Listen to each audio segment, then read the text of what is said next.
32 de Segunda Crônicas. Deixa eu tomar uma água aqui. Pra minha garganta ficar mais limpa, né? Não tomei água ainda hoje. Tomem água. Vamos lá, gente. Coloquei esse louvor, porque esse louvor tem tudo a ver com esse texto, com esse capítulo, né? O capítulo em que Ezequias ali é afrontado, né, pelo rei Senaqueribe. O rei Senaqueribe vai falar algumas coisas muito interessantes, que ele vai virar e ele vai falar: quem é o Deus de vocês? Por que vocês estão confiando nesse Deus de vocês? Vocês não viram que todas as outras nações passaram nas minhas mãos? Ninguém é capaz de salvar os povos das minhas mãos. E quantas vezes nós somos afrontados, às vezes não tão explícito assim, ninguém tem coragem de virar e falar a respeito do nosso Deus, né, diretamente com Deus, e isso Deus nem ligou, Deus nem, tipo, meu filho, eu sei quem você é criatura do mesmo jeito que todos os outros são, e eu sou Deus. Mas quantas vezes nós não somos afrontados, nós não somos, sabe, perseguidos, envergonhados, né? Naquilo que a gente quer tanto que às vezes não está acontecendo, e aí vem aquelas setas, aquelas vozes, né? Às vezes de pessoas, às vezes né, do mundo espiritual mesmo, querendo intentar contra a nossa mente, falando: tem certeza que vai dar certo? Tem certeza? Tipo, nunca deu. Cara, sua família toda passou por isso, sabe? Seus amigos, aquelas pessoas, você viu? Eles morreram com essa doença. Enfim, e aí cabe a nós, sabe? Manter o nosso coração seguro em Deus, e é exatamente isso que esse texto vai nos ensinar. Então vamos começar lendo, porque ele é um pouco longo, e aí a gente vai comentando ao longo do capítulo. Amém? Bom dia, mãe, seja bem-vinda. Vamos começar orando. Amém, Jesus. Queremos levar cativo a Ti, Deus, os nossos pensamentos nesse dia de hoje. Em nome de Jesus, te pedimos, Deus, para que a nossa boca, a minha boca, sabe, Deus, seja guardada para falar tudo aquilo, Deus, que o Senhor tem como propósito, sabe, Deus, em nome de Jesus, assim como a vida e a boca de cada um de nós aqui. Quantas vezes, sabe, Deus, nós somos essas bocas do inimigo, somos usados, sabe, Deus, de maneira até inconsciente, mas que coloca uma limitação ali na vida das pessoas, que até mesmo faz trazer dúvidas. Mas nesse dia, Deus, nós queremos te pedir perdão, Deus, querer te pedir, Deus, para que o Senhor toque nas nossas bocas com brasas vivas, Deus, para que delas somente saiam palavras de bênção, Deus, e não de maldição. Em nome de Jesus, Deus, nos ajuda, nos inspira, toca o nosso coração, que nossa boca fale do que o nosso coração está cheio, e nesse momento viemos aqui, Deus, para encher a nossa boca, sabe, Deus, da palavra do Senhor, do Espírito do Senhor, daquilo que o Senhor fala a respeito de nós. Capacita-nos, nos guia em todo o entendimento dessa palavra, é o que te pedimos e oramos em nome de Jesus. Amém. Bom dia, Deus, seja bem-vinda. Vamos lá, então, capítulo 32, versículo 1. Esse capítulo, ele vai fazer ali referência a 2 Reis, capítulo 18, e a Isaías 36. Porque, né, 2 Reis a gente tem ali o capítulo mais explícito, assim, muitas coisas relatadas nele, que não vão ser relatadas aqui. E Isaías, a gente sabe que concomitante ao reinado de Ezequias, Isaías estava ali sendo profeta naquele tempo, né? Então aqui também a gente vai ver sobre Isaías ali levando a Deus essa oração, esse clamor, essa afronta do inimigo, né? Ao Deus Todo-Poderoso e ao Deus de Israel. Então, deixa eu começar aqui no versículo 1, vai dizer: Depois de tudo isso e dessas provas de fidelidade que o rei Ezequias deu, Senaqueribe, rei da Assíria, invadiu o país de Judá. O seu exército cercou as cidades protegidas por muralhas, procurando conquistá-las. Quando Ezequias viu que Senaqueribe estava planejando atacar Jerusalém também, consultou seus chefes militares e civis e propôs que tapassem as fontes de água que ficavam fora da cidade. E eles concordaram com o plano. Muita gente se ajuntou e foram tapar todas as fontes e também o canal que atravessava aquela região. Isso foi feito para que os assírios encontrassem pouca água quando chegassem perto da cidade. Ezequias se animou e consertou a muralha da cidade, construiu torres em cima dela e levantou outra muralha ao redor do que já existia. Também construiu defesas no aterro que havia sido feito no lado leste na cidade de Davi, e mandou fazer muitas lanças e escudos. Colocou oficiais no comando de todos os homens da cidade, mandou os oficiais se reunirem na praça do portão de entrada da cidade e disse: Sejam fortes e corajosos. Não fiquem assustados nem tenham medo do rei da Assíria e do seu enorme exército, pois aquele que está do nosso lado é mais poderoso do que o que está do lado dele.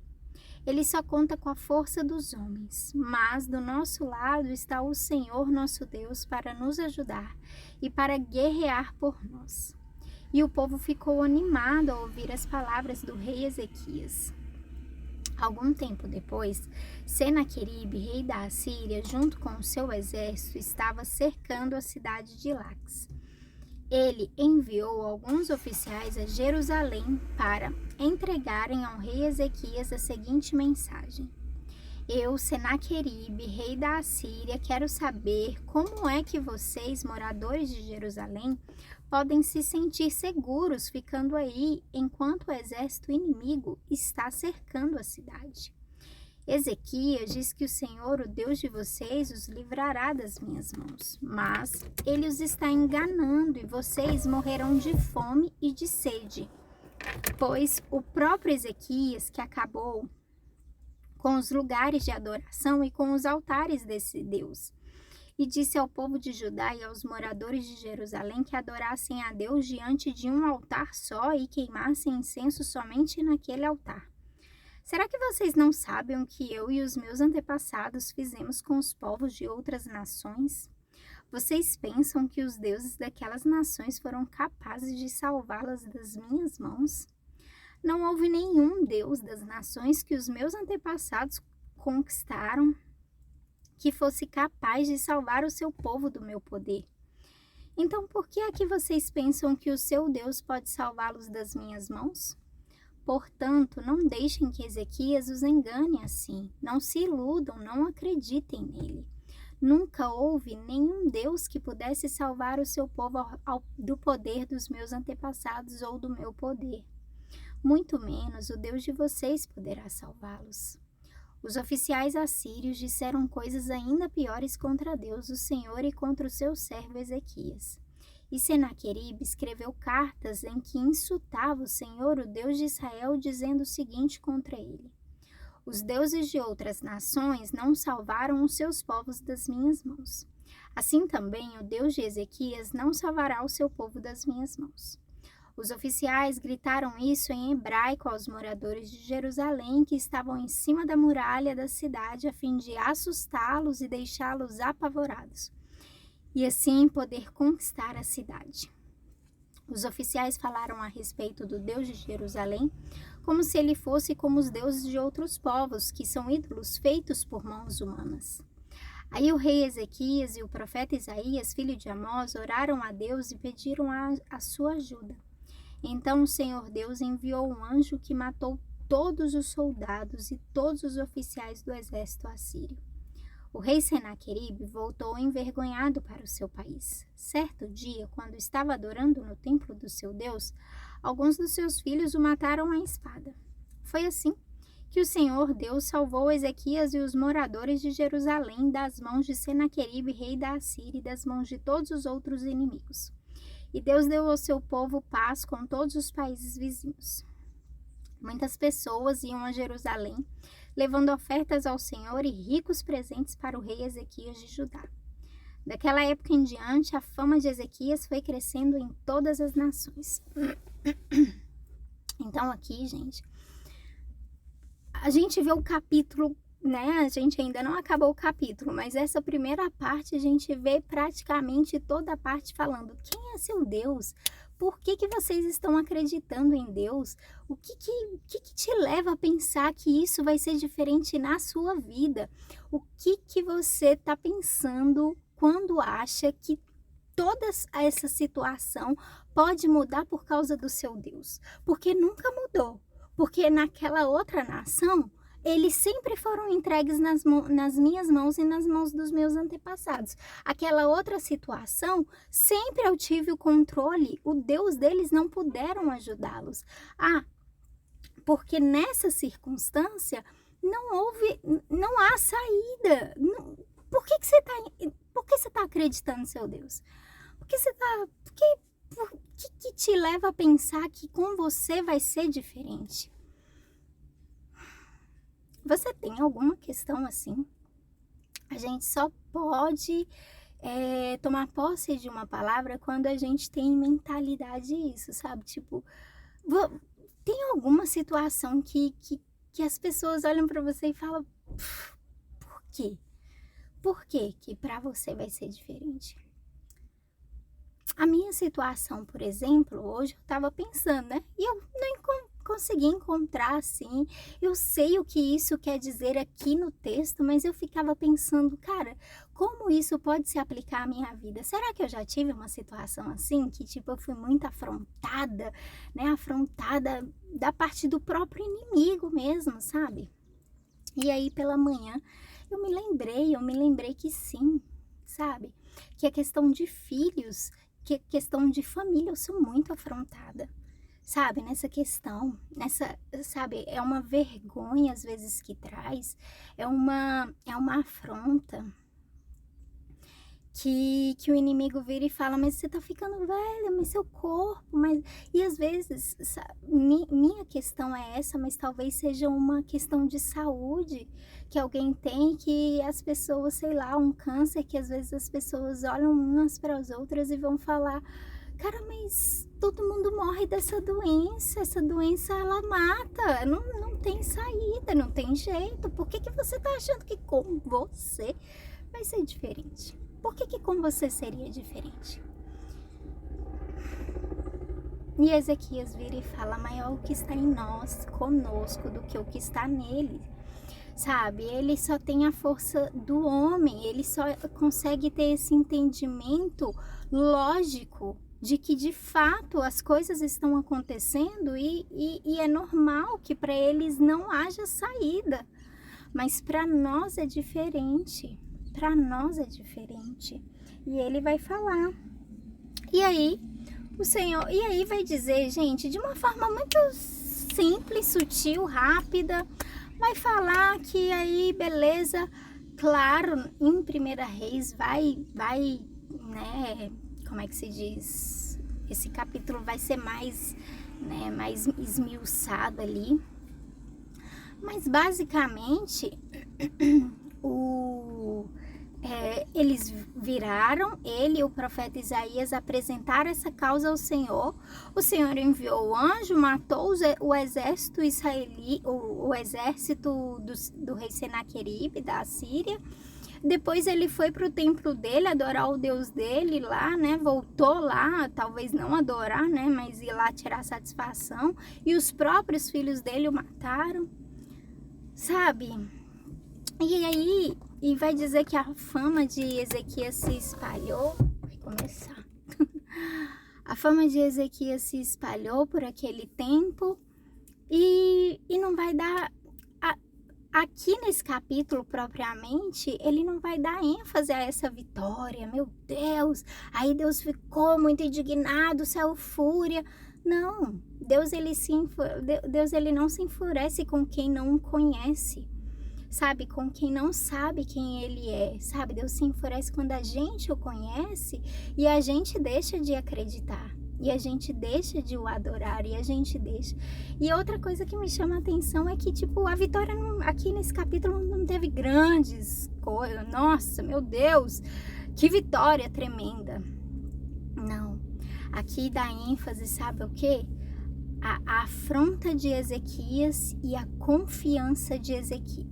A afronta de Senaqueribe e a confiança de Ezequias, dizendo: não temo. Sejam fortes e corajosos. A gente vai continuar trabalhando. No início do capítulo vai mostrar que eles estavam avançando contra eles e eles viraram e falaram: então peraí, a gente vai tampar as fontes de água, a gente vai construir muros, a gente vai construir torres e a gente vai continuar vivendo a nossa vida enquanto isso. Enquanto a gente está sendo afrontado, tá vindo o exército contra nós, né?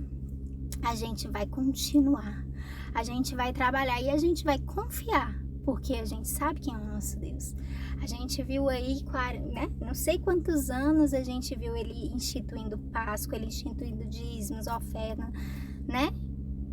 Então é isso, gente. Então, sabe, em que tá a sua confiança, em que tá a sua segurança? E aqui eu anotei duas coisas que me chamaram a atenção, que foi quando Ezequias falou: meu tempo já passou e eu ainda tenho coisa para falar. Para falar não, só para ler, tá? Vou só ler o restante.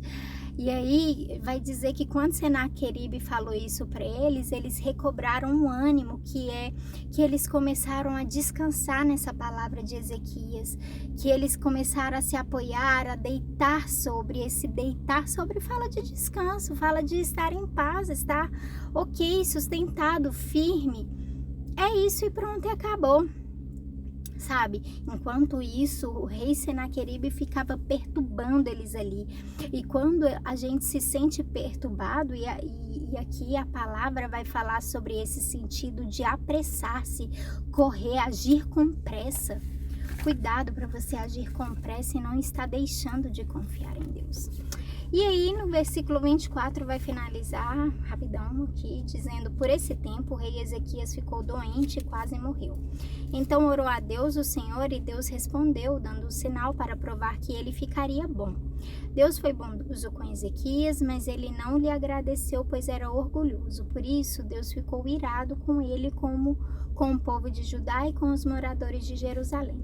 Aí Ezequias se arrependeu do seu orgulho, como também os moradores de Jerusalém, e assim o Senhor só castigou o povo depois da morte de Ezequias. Ezequias ficou muito rico e recebeu muitas homenagens. Construiu depósitos para guardar a prata, o ouro, as pedras preciosas, as especiarias, os escudos e os outros objetos de valor que possuía. Construiu também armazéns para os cereais, o vinho, o azeite, estrebarias para o gado e currais para os carneiros. Ezequias também construiu cidades e ele se tornou dono de muito gado e de muitos carneiros, pois Deus lhe deu muitas riquezas. Foi Ezequias quem mandou tapar a saída de cima da fonte de Gion e cavar no lado oeste de Jerusalém um túnel para levar água para dentro da cidade. Tudo o que Ezequias fez deu certo. Quando as altas autoridades da Babilônia enviaram mensageiros a Ezequias para fazerem perguntas sobre o milagre que havia acontecido em Judá, Deus não o ajudou, pois queria pô-lo à prova a fim de descobrir o que estava no fundo do seu coração. Tudo mais o que Ezequias fez, inclusive as coisas que fez como prova da sua dedicação a Deus, está escrito na visão do profeta Isaías, filho de Amós, e na história dos reis de Judá e de Israel. Ezequias morreu e foi sepultado na parte de cima dos túmulos dos reis, que eram descendentes de Davi. Quando ele morreu, o povo de Judá e os moradores de Jerusalém lhe prestaram homenagens, e o seu filho Manassés ficou no lugar dele como rei. É isso, gente. Bom dia, boa terça-feira aí pra você. Deus abençoe.